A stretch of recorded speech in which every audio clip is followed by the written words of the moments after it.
o Evangelho da Paz.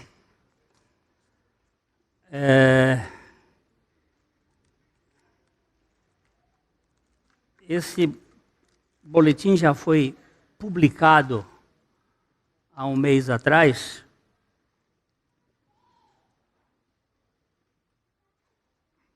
Mas ele não foi exposto, porque nesse dia eu não estava muito bem. E nós tivemos um irmão fazendo um estudo aqui. Mas eu gostaria que ele ficasse registrado e declarado e confessado. O que é o Evangelho da Paz?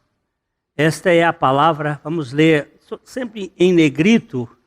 Eu gosto que a gente repita ou confesse a palavra de Deus como palavra de Deus.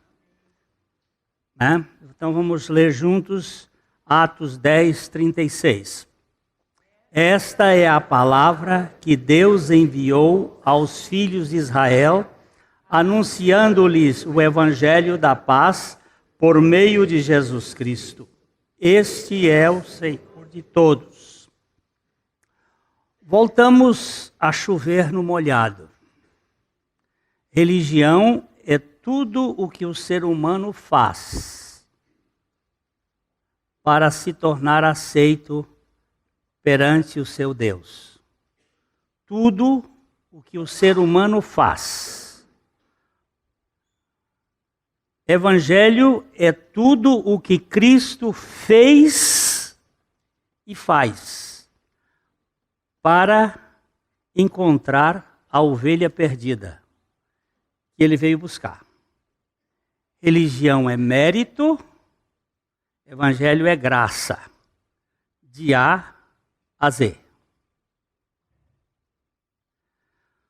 Todas as vezes que tiver um pouco de suor em nós, é sinal de religião. Mas todas as vezes que tiver sangue, é sinal do sacrifício, daquele que tipologicamente morreu por nós. Desde a ovelha, no Velho Testamento, está apontando para uma realidade do Evangelho. Não acredito em paz a qualquer custo. Creio sim na paz ao preço da cruz. Eu não acredito na paz que as religiões pregam, mas creio na paz do Evangelho. As religiões pregam acordos de cavalheiros, mas o Evangelho acorda, desperta, levanta os cavalheiros para verem sua morte na cruz com Cristo. No Evangelho não há lugar para conciliação de egos, mas para exterminá-los na cruz e fazê-los novas criaturas em Cristo Jesus. O ego, ele é... Você não consegue conciliar os egos, eles estão sempre se debatendo. O lugar que não tem sindicato na face da terra é cemitério. Você nunca viu falar numa assembleia de cemitério. E também você vai ver a maior harmonia do maior coral de defuntos. Os defuntos são harmônicos. Se nós estivermos mortos em Cristo, não morto fisicamente, não é bios. O problema nosso é psique. É a vida da alma, essa vida implicante. Se pela graça de Deus nós ganharmos a revelação, não somente o conhecimento intelectual, mas a revelação do Espírito Santo, vai haver harmonia dentro de nós. Não acredito na paz diplomática das religiões. Não vejo nenhuma afinação na orquestra religiosa. com as tentativas de acordo que a ONU e o Papa estão fazendo para costurar uma unidade no caos. Lobos e cordeiros só viverão em paz no reino milenar de Cristo. Os egos altivos jamais se desestimam se não forem a nocaute através da cruz. Deixa eu dizer aqui, nenhuma igreja que nós conhecemos hoje, batista, presbiteriana, católica, Assembleia de Deus, nenhuma delas está isenta da mistura do religioso com o evangélico. Há muita gente nas igrejas que são só religiosas, não tem uma experiência do evangelho. Eu digo isso porque eu também, por muitos anos, fui um religioso. Fui um pastor religioso. O evangelho não é nada mais do que Cristo vivendo em nós. Religião sou eu tentando viver a vida de Cristo. Mas isso é muito pesado, eu não consigo. Para dizer a verdade, nem Jesus viveu a vida cristã. Como assim? Não, ele dependeu inteiramente do Pai. Ele disse, eu nada faço de mim mesmo. Eu não posso fazer. Eu só faço aquilo que o Pai faz. Tudo aquilo que o Pai diz. Jesus foi um homem 100% de fé. A Bíblia mostra o método de desfazer a inimizade e trazer a reconciliação. Veja como o apóstolo Paulo explica. Os judeus e os gentios são inimigos figadais. Então vem o Cordeiro de Deus e desfaz a inimizade. Mas como? Jesus na cruz atrai tanto o judeu como o gentio em seu corpo e os faz morrer todos com ele. Todavia, na ressurreição, não é o judeu nem o gentio que ressuscita, mas um novo homem. Os egos são crucificados. Você imagina Saulo de Tarso. Ele era um judeu muito comprometido com o judaísmo, um homem que fazia todas as suas práticas, tudo aquilo dentro de uma sinceridade. Ele perseguia os cristãos como ele perseguia, mas ele fazia aquilo achando que estava certo. Até que o Senhor o desmonta no caminho de Damasco. Quando Saulo levanta, ele já não é mais o Saulo. Ele agora é um outro homem, é Paulo. E ele vai dizer depois que o Senhor trata com ele, eu estou crucificado com Cristo. E vivo, não mais eu, mas Cristo vive em mim. O que aconteceu? Quer dizer que Saulo, a carne de Saulo mudou? Não. O que mudou foi a psique de Saulo. Ali houve um milagre.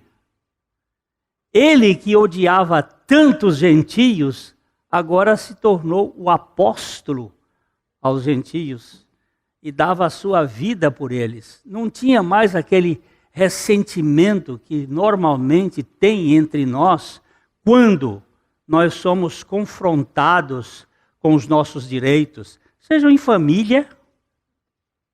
Quanta briga que existe em família por causa de herança, por exemplo. Por causa de coisas, por causa de palavras que foram ditas. A gente vive o resto da vida sofrendo, murmurando. Você pode sofrer com isso, não tenha dúvida. Agora, o que não pode é cultivar no seu coração a tiririca. Esse jardim pode ser cultivado as belas flores, mas não a tiririca. Vamos aos argumentos do apóstolo Paulo à igreja em Éfeso, na Ásia. Vamos ler juntos os Efésios 2, 11 e 12. Portanto, lembrem-se de que anteriormente vocês eram gentios por nascimento e chamados incircuncisão pelos que se chamam circuncisão, feita no corpo por mãos humanas, e que naquela época vocês estavam sem Cristo, separados da comunidade de Israel, sendo estrangeiros segundo as alianças da promessa, sem esperança e sem Deus no mundo. O que o apóstolo está dizendo é, os gentios, ele está escrevendo uma carta a uma igreja chamada Éfeso, na Ásia Menor, e ele está dizendo àquela igreja que era composta quase que na sua totalidade de gentios, mas tinham judeus também. Então ele fala nós e vós, ou vocês e nós, ele usa essa expressão. Quando ele diz nós, é porque é judeu. Quando ele diz vocês, vós, é gentios. E ele diz vocês, aqui numa tradução mais contemporânea, vocês anteriormente eram gentios de nascimento chamados incircuncisos, porque o judeu, aos 8 dias de idade, o macho era circuncidado. É o dia em que o organismo humano tem a sua maior imunidade. Então, naquele dia, fazia uma circuncisão e ele se tornava uma criança, como hoje a gente viu o batismo, era um símbolo da circuncisão do coração. Mas não é isto. Não é a exterioridade. É o que está no coração. E ele está falando, vocês naquele tempo estavam separados da comunidade de Israel. Vocês não faziam parte do povo de Deus. Vocês estavam fora. Os judeus não se bicavam com os gentios e vice-versa. Havia uma profunda e radical diferença. Não só uma desavença visceral, eu estou querendo colocar até aqui a questão do prepúcio, que você corta um pedaço de carne, mas não corta, não faz a circuncisão do coração.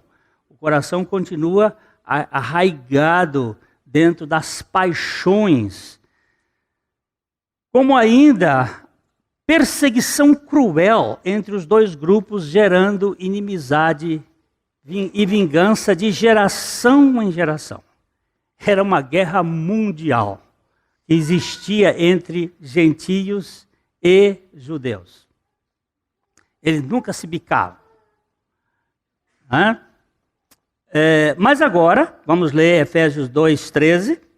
Mas agora, em Cristo Jesus, vocês, gentios, que antes estavam longe, foram aproximados mediante o sangue de Cristo.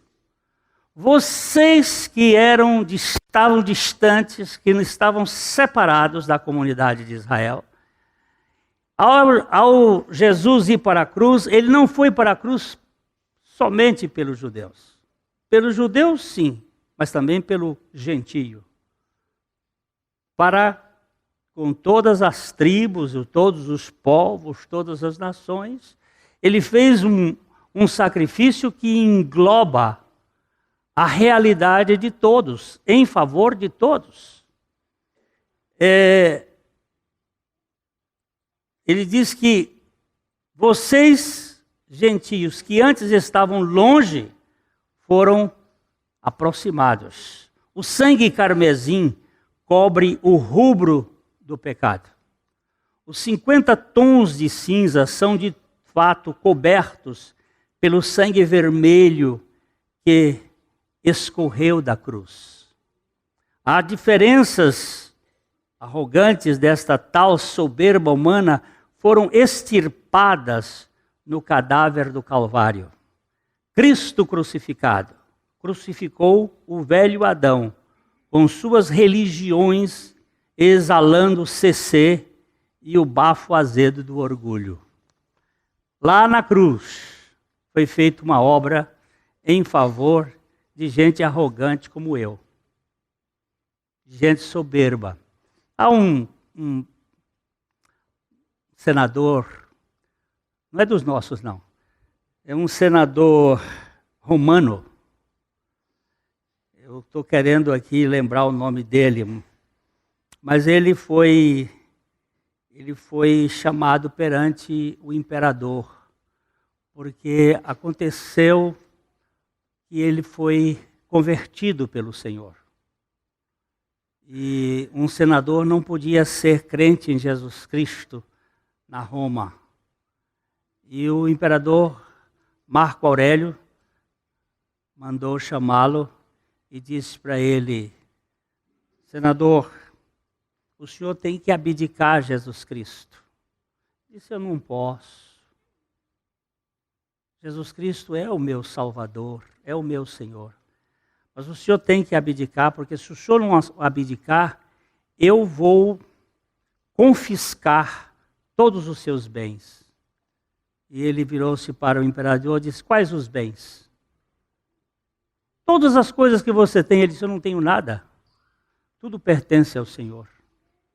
Ele disse: então eu vou te mandar desterrar para uma terra distante. Ele disse: para onde que você vai me desterrar? Para uma ilha onde você não veja ninguém. Ele disse: lá Jesus Cristo estará e eu estarei com ele. E a terceira ameaça do imperador: eu vou lhe tirar a vida. A vida de quem o senhor vai me tirar, imperador? A sua! Eu não tenho mais vida. Cristo vive em mim. Eu estou crucificado com Cristo. Você pode fazer o que com uma pessoa dessa?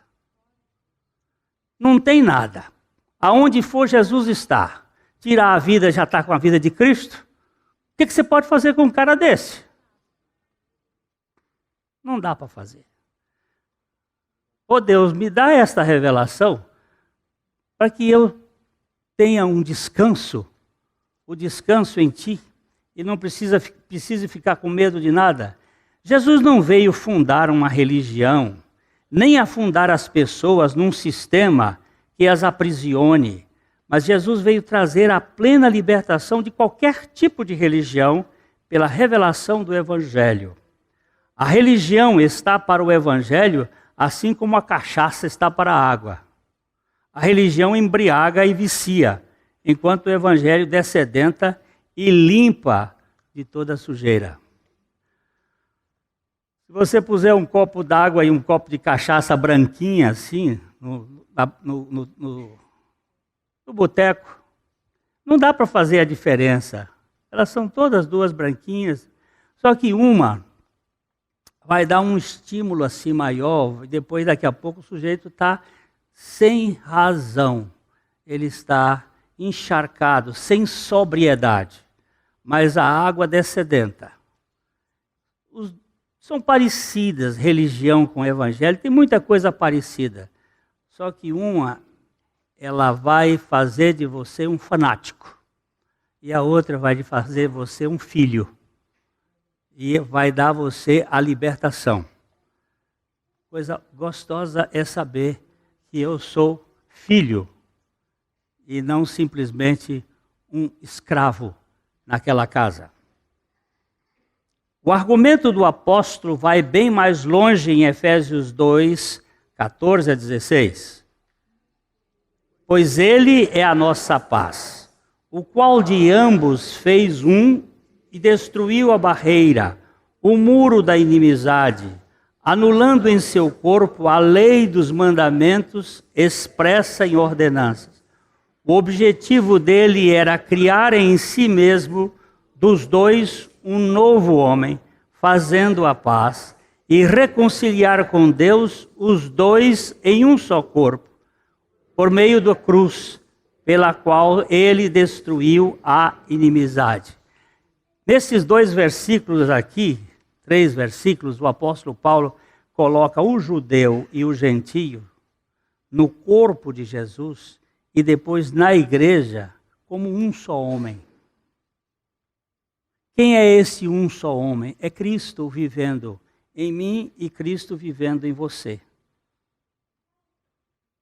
Havia um pastor que costuma cumprimentar as pessoas assim: o Cristo que vive em mim saúda o Cristo que vive em você.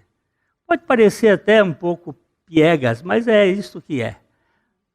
Se eu não vivo mais e Cristo vive em mim, e você não vive mais, é Cristo quem vive em você, nós somos vasos comunicantes de uma realidade comum. Cristo em nós. Isto é a expressão do Evangelho.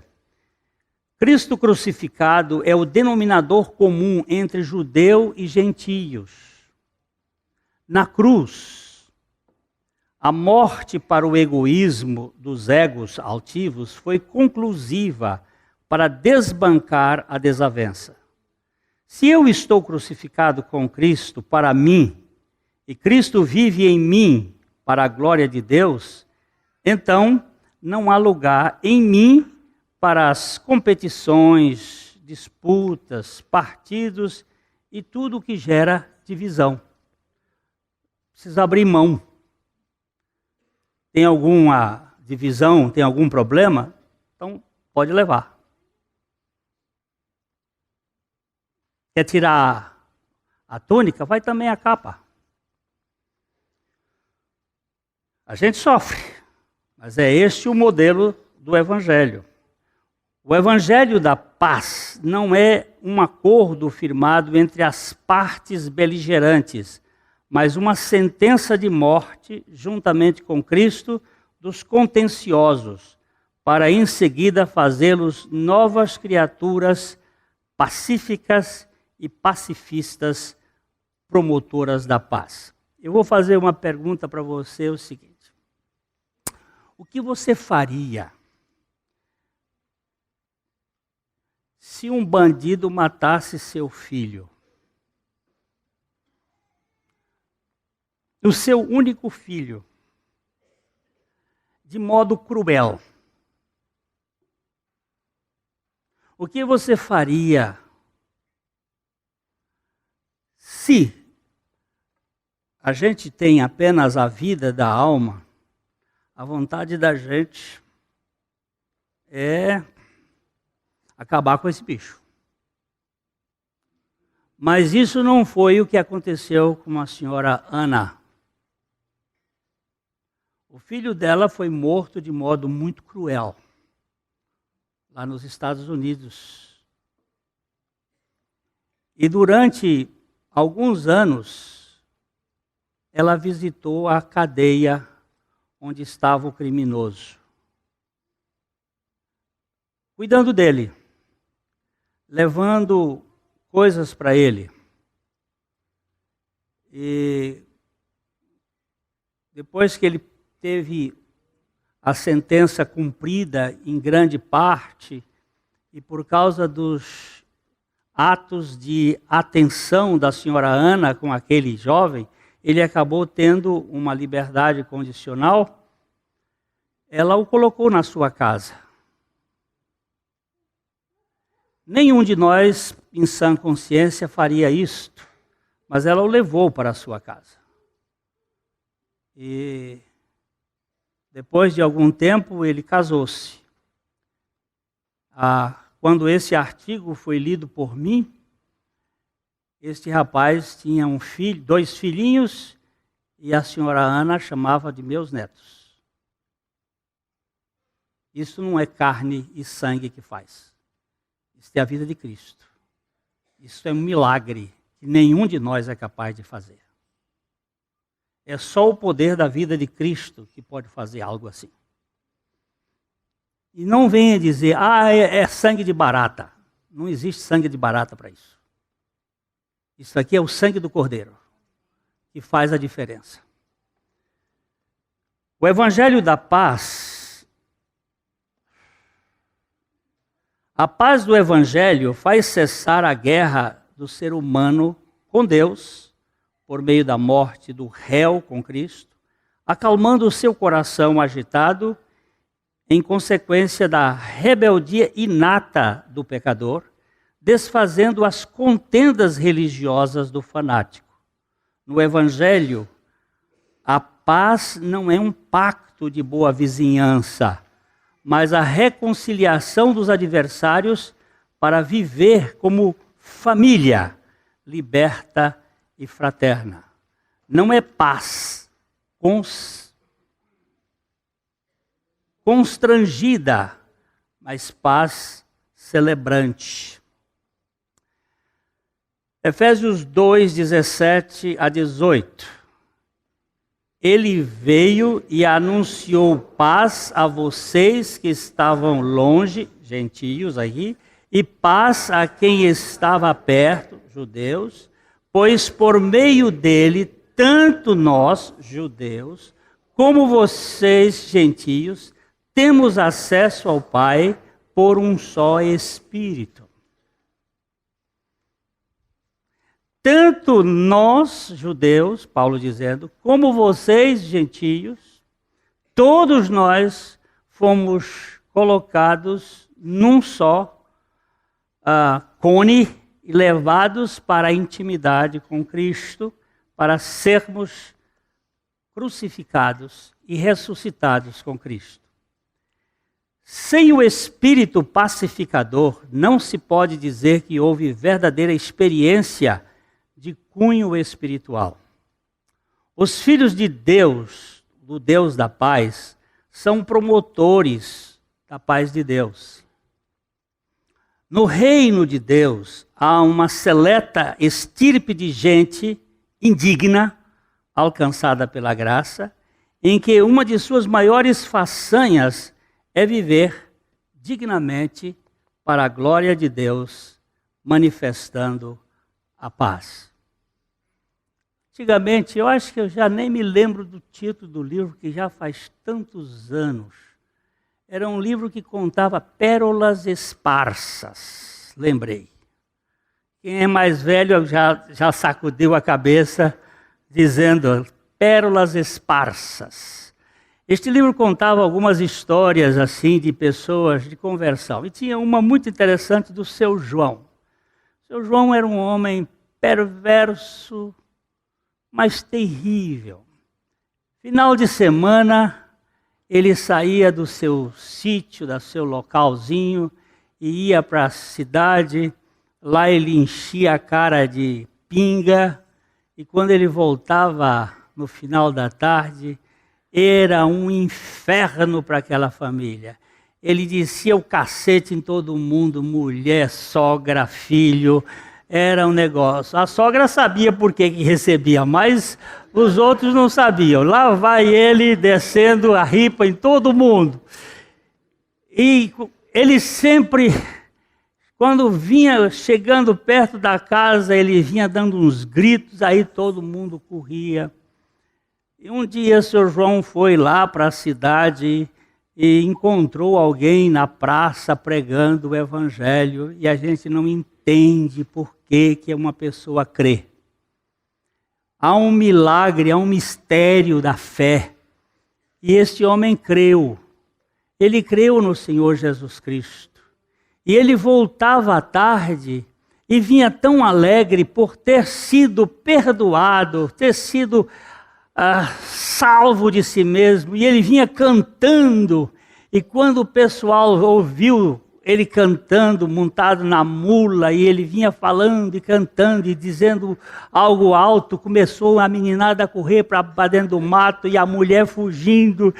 E ele gritava: gente, por favor, volta, porque o velho João morreu. E aí está aí que diz assim, está pior, olha só. O velho João morreu, gente. Olha aí que corria menino mesmo para dentro do mato. A gente não entende isto. Mas é aqui que está o ponto. Não é mais aquele chafurdador da história. É o Filho de Deus que vem morar no velho João. A W. Pink foi um homem de Deus extraordinário da Inglaterra. Dizia que poucas coisas adornam e embelezam mais a profissão de fé cristã do que exercitar e manifestar o espírito da paz. Aquele que foi justificado não tem justificativa para viver um estilo de rabugice, implicância e vingança. Pois aquele que foi perdoado, perdoa. E quem foi pacificado, se torna um pacificador por excelência.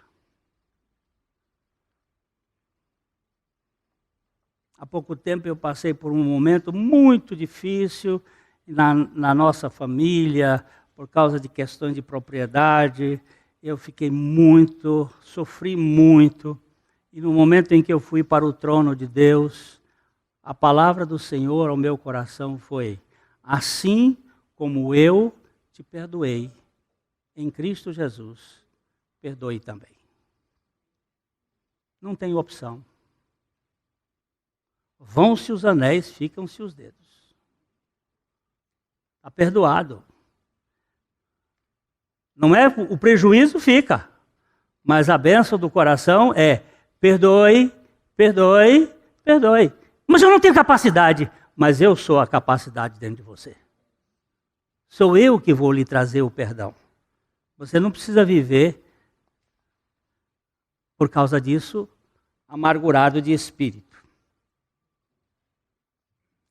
O Evangelho da Paz promove a paz do Evangelho, que se caracteriza pela sã restauração dos relacionamentos, mas essa restauração só pode ser feita à base da cruz e sob os efeitos da morte do ególatra. Queremos deixar claro, não é paz a qualquer custo.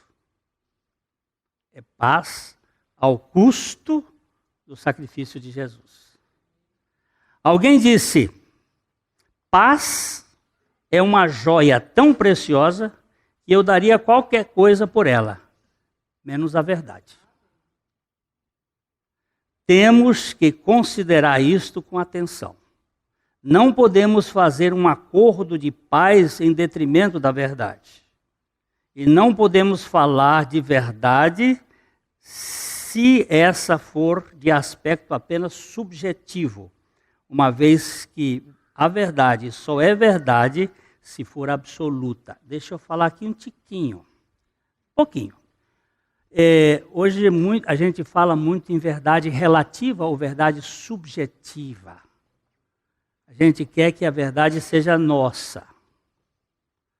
Mas isso é fruto de um pensamento que surge no século XVIII, XIX, da subjetividade, e que teve, principalmente em Hegel, aquilo que se chamou de síntese lógica, para diminuir a questão da radicalidade do que seria matemático. Nós saímos de uma mentalidade aristotélica matemática para uma subjetiva.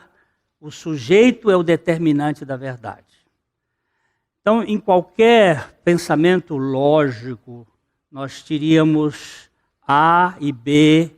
Se A fosse verdadeiro, B necessariamente seria falso. Mas depois de Hegel, isso não existe mais, porque tem a síntese. Por isso que eu falei os 50 tons de cinza, que é fruto dessa mentalidade relativista, em que já não existe aquilo que é verdade. Nós estamos hoje em plena ditadura do subjetivismo. Eu sei que a minha opinião aqui vale muito pouco, mas quando nós estivemos na Espanha, só um exemplo, fomos visitar 2 museus. O Museu de Arte Moderna de Santa Sofia e o Museu do Prado, Museu Clássico. Lá no Museu do Prado, eu passaria o tempo que pudesse, 1 semana, 2 semanas, 3 semanas, porque não dá para ver tudo, olhando e vendo Velázquez, vendo Grego, vendo aqueles pintores e babando, porque são pinturas extraordinárias. No Museu Santa Sofia, meus irmãos queridos em Cristo Jesus, eu fiquei lá 40 minutos para nunca mais voltar. Porque essa arte chamada subjetiva, que me perdoem a minha burrice, mas eu fiquei diante de um quadro de um pintor famoso. Não vou nem dizer para ninguém ficar achando que eu sou tão mentecapto assim. Mas é um pintor famoso. Eu fiquei ali caçando as 4 mulheres de pescadores. Agora vocês já podem saber quem é. E eu saí, procurava daqui, procurava de lá, caçava essas mulheres, mas não via mulher nenhuma. Porque a mulher está no subjetivismo.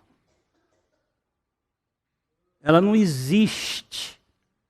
Cada um vê e diz o que quer. Aqui em Londrina houve uma vernissagem aí, um negócio. Eu fui convidado para participar, me deram um ingresso.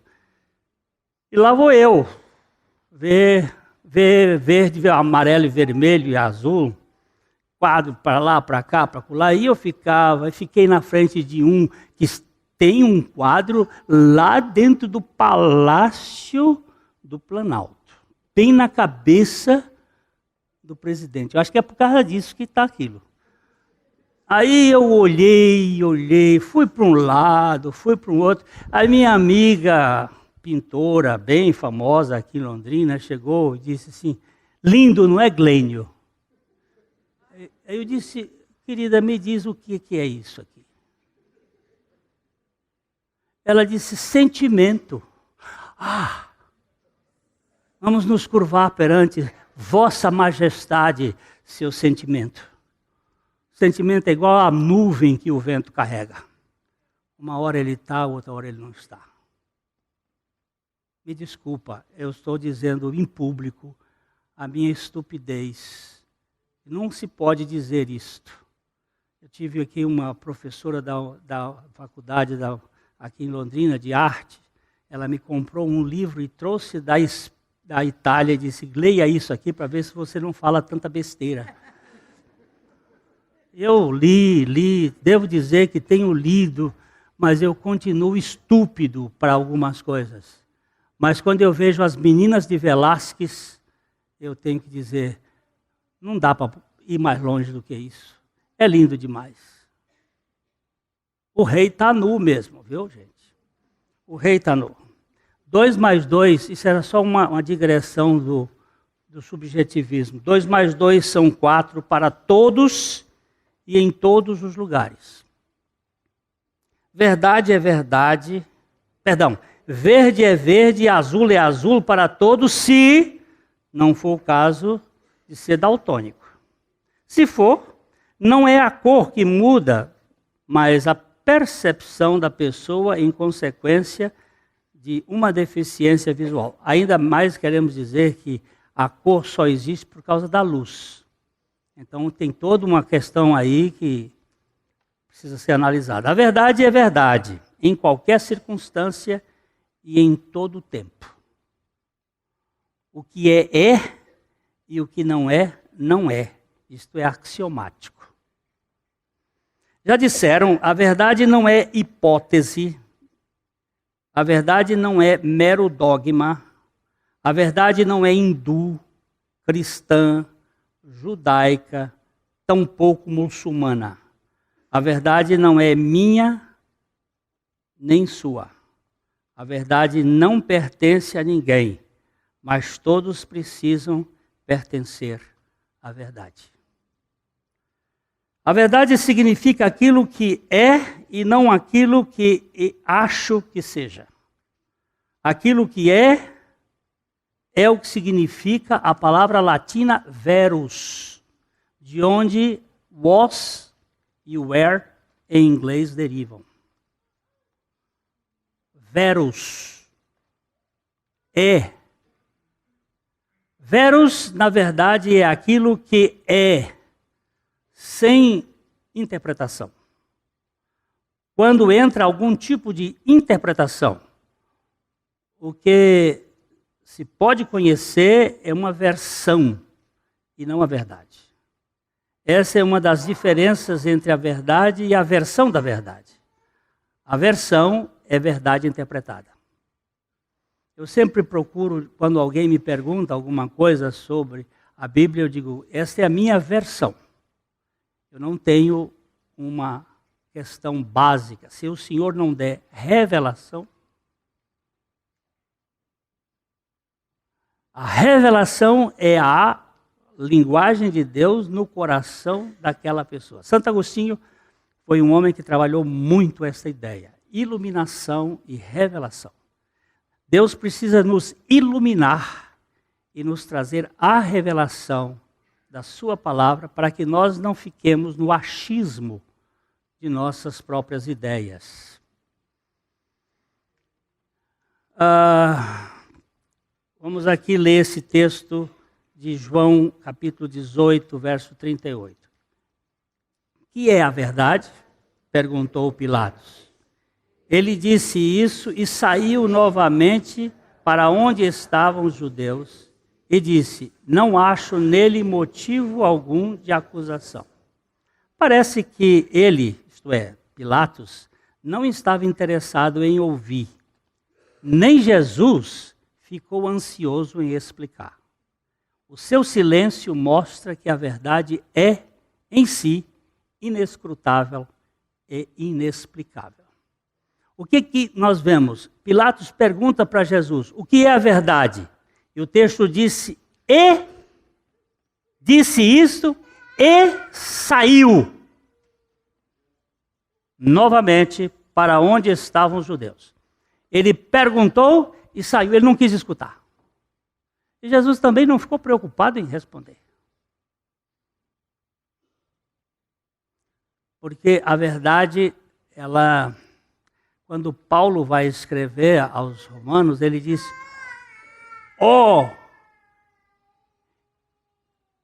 inexplicabilidade, inescrutabilidade da palavra de Deus. Não dá para explicar e dizer que você explica. Foi tão interessante. Eu estava conversando com alguém muito curioso que queria saber algumas coisas, eu tentando abrir as escrituras, e ele disse, mas o que isso aqui significa? E eu tornava a ler o texto, e o que isso aqui? De repente ele disse, entendi. Eu digo, deve ter sido revelação, porque nem eu entendo. Aqui é revelação. Trata-se de algo que Deus deu. Padre Vieira chamava de clique, estalo. Aquilo que Deus traz ao coração e que satisfaz ao ser humano. Jesus, em outra ocasião, se apresentou como: eu sou o caminho, a verdade e a vida. Ninguém vem ao Pai a não ser por mim. Eu sou o caminho. O caminho é uma pessoa. Eu sou a verdade. A verdade é uma pessoa. Eu sou a vida. A vida é uma pessoa. Aqui vemos a verdade que fala, a verdade que ama, a verdade que perdoa e que se basta. E quando tentam matá-la, ela ressuscita. Ela é a verdade. Jesus é a verdade. Cristo, a verdade se basta e é bastante para nos suportar em nossas dúvidas. Gosto desse pensamento de Meister Eckhart, do século XIV. Era um monge católico. Ele disse, se Deus fosse capaz de desviar-se da verdade, eu de bom grado manter-me-ia fiel à verdade e renunciaria a Deus. Se Deus fosse capaz de desviar-se da verdade, eu de bom grado manter-me-ia fiel à verdade e renunciaria a Deus. Porém, graças a Deus, Ele é a verdade que se basta e que nos basta em todos os aspectos da compreensão, tanto da racionalidade como das emoções. Ele não só aquieta a minha mente, mas ele acalma o meu coração. A verdade, em todo sentido, ela é preciosa. Volto ao ponto do Evangelho da Paz. Martinho Lutero dizia: paz, se possível, mas verdade a qualquer custo. A verdade em Jesus é a promotora da paz. Não essa de acordos religiosos, mas da cruz, que nos liberta da tirania dessa arrogância presunçosa. Mas vivemos hoje a ditadura do relativismo. Dizem alguns que tudo é relativo. Ora, se tudo for relativo, então a relatividade de tudo se tornou absurdamente absoluta. É aqui que os relativistas relativizam a verdade a ponto de torná-la mero conceito subjetivo do expositor. Se minha verdade for verdade única, então temos 7 bilhões de verdades no mundo. Cada um dizendo a sua verdade. A paz do Evangelho é consequência do Evangelho da paz, onde a verdade em Jesus se apresenta suficiente. Deixa só relembrar o que aconteceu aqui na Universidade de Londrina, há quase 40 anos atrás, 30 e tantos anos atrás. Eu fui convidado para conversar numa classe de Direito. Aí tinha uns 40 estudantes e a gente bateu um papo sobre religião. Eu fui falar de Jesus. E ao falar de Jesus, naquela classe, terminado a conversa, o professor disse assim: Glênio, eu pensei que você fosse mais moderno. Você é muito quadrado. Eu disse: opa, que elogio bom. Você sabe que o quadrado, quando bate no chão, ele fica. Se você joga um negócio redondo, ele sai rolando aí, desce morro abaixo, o quadrado fica. Você está me dizendo que eu sou quadrado, mas você sabe, você está dizendo que só Jesus, e Buda, e Confúcio, e Maomé, e Lao Tse, e Lelele, e Lelele. Eu disse: foram homens que disseram coisas muito bonitas.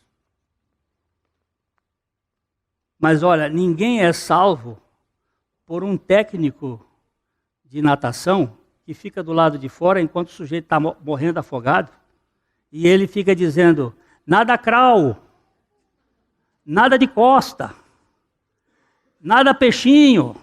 Ele pode gritar o que quiser, dizer para quem está morrendo afogado qual é o nado que ele tem que nadar, não influencia em nada. Ele tem que cair na água e me tirar. E qual foi deles que caiu na água para tirar a gente? Eles disseram coisas lindas. Mas quem é que foi para a cruz em nosso lugar? E quem foi que ressuscitou para nos fazer? Aí ele virou e disse assim: mas a ressurreição não é provada. Eu digo: tá bom, não é provada. Mas você já viu um grupo enorme de gente se tornar Marte por causa de uma mentira?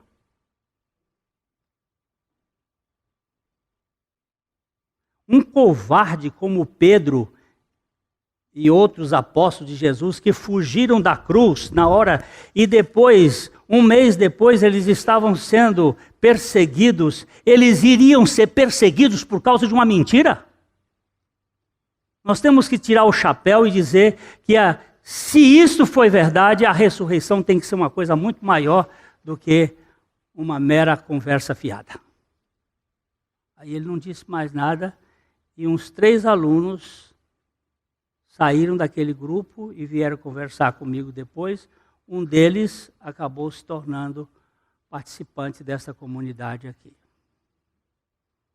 O Evangelho não é uma invenção. É um Deus que veio para buscar gente, não para fazer dessa gente membros de sistemas religiosos, mas para fazer dessa gente membros da família de Deus.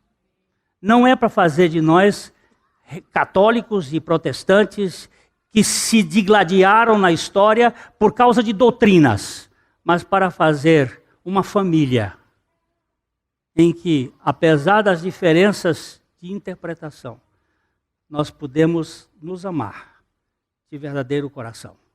Eu creio assim. Eu creio assim. Eu penso diferente do padre Manuel Joaquim, meu amigo. Nós temos pontos de vista diferentes, mas somos companheiros de caminhada. Ando com ele, nós batemos bons papos, ele pensa diferente de mim, mas eu não posso deixar de amá-lo e ele a mim.